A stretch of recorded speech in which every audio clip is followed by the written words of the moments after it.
وحاسه ان انت فاتك رمضان وندمانه، وحاسه ان انت خلاص موجوعه، وازاي رمضان يعدي كده ويسرسب كده من بين ايديا وانا مش حاسه. هقولك الفيديو ده ليكي. لسه في فرصه كبيره جدا قدامك، لسه في العشرة الاواخر، ربنا سبحانه وتعالى ينولنا فيهم ليله القدر. شوف الفيديو وان شاء الله ما فاتكيش حاجه، انت لسه قدامك الوقت كبير، وربنا بيحبك لانه ذكرك وحسسك بالذنب في الوقت المناسب. يلا بينا. اهلا بيكم حبايب قلبي وفيديو جديد. لو حاسه ان رمضان خلاص فاتك، او ان انتي فوتي ايام كتيره منه، او ان الفرصه ضاعت منك، انا جايه النهارده اقولك ان الفرصه لسه ما ضاعتش، والفرصه لسه قدامك العشرة الاواخر. دول من افضل الايام عند ربنا سبحانه وتعالى.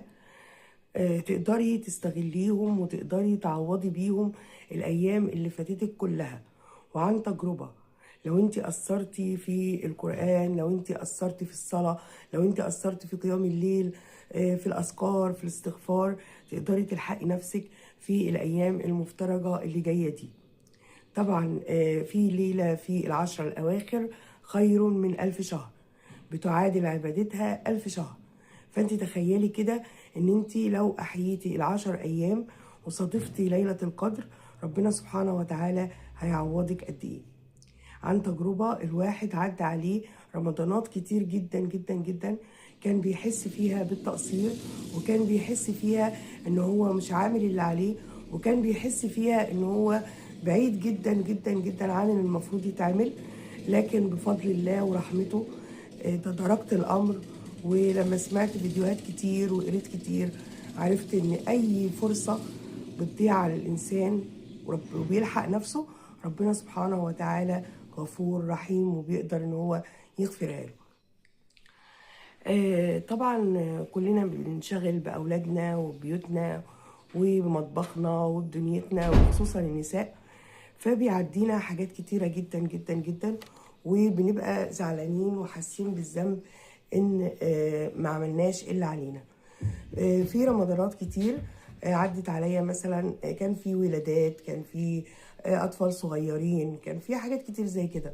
فاحنا قدامنا الفرصة ان احنا نلحق نفسنا ولو بحاجات بسيطة. مش هقولك بقى ان انتي هتكسري الدنيا بالصلاة والقيام والاستغفار والكلام ده كله، لا. هنبدأ بحاجات بسيطة، ان انت مثلا وانت بتعملي شغل البيت على طول لسانك راتب بذكر ربنا سبحانه وتعالى، بتستغفري كتير، بتصلي على الرسول عليه الصلاة والسلام كتير، بتدعي لأولادك، بتدعي لنفسك بالخير، بتستغلي العشرة الأواخر دول بالصدقة، بتطلعي الصدقة، بتطلعي زكاة المال في الأيام المفترجة ديت.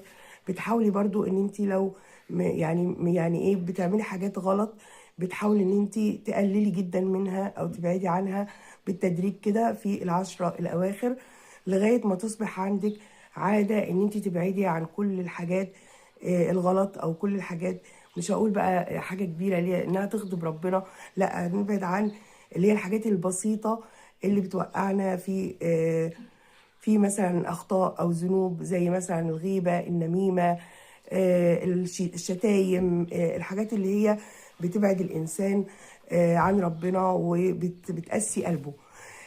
دايما كده اعملي لنفسك قعده روحانيه ولو ساعه، تقعدي تقري فيها قرآن، تقعدي تقولي فيها أذكار، تقعدي تدعي، تقعدي تصلي لو ركعتين، حتى قيام ليل، وتحيي سنة قيام الليل كده في العشرة الأواخر دول.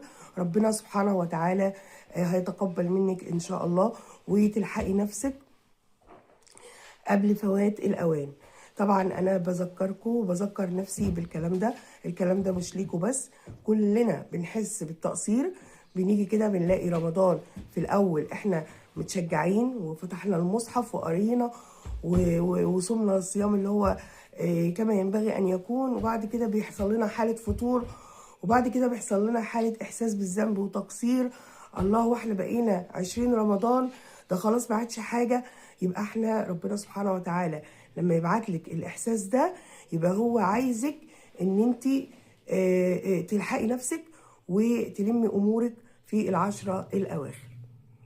أنا بعتبر رمضان شهر تجديد الطاقة الإيجابية لينا، شهر البعد عن السلبيات اللي بنمر بيها في حياتنا، شهر روحاني كده وجلسات روحانية بتاخدنا لرحاب ربنا سبحانه وتعالى، بتهدي نفسيتنا، بتجدد طاقتنا لاستقبال بقية السنة وبقية الأشهر، بتغير فينا أمور احنا مش راضيين فيها عن نفسنا، بتقرب وجهات النظر بيننا وبين ناس مختلفين معاهم، بتقرب بيننا وبين الرحم اللي احنا ممكن نكون قاطعينها لأسباب خارجة عن إرادتنا.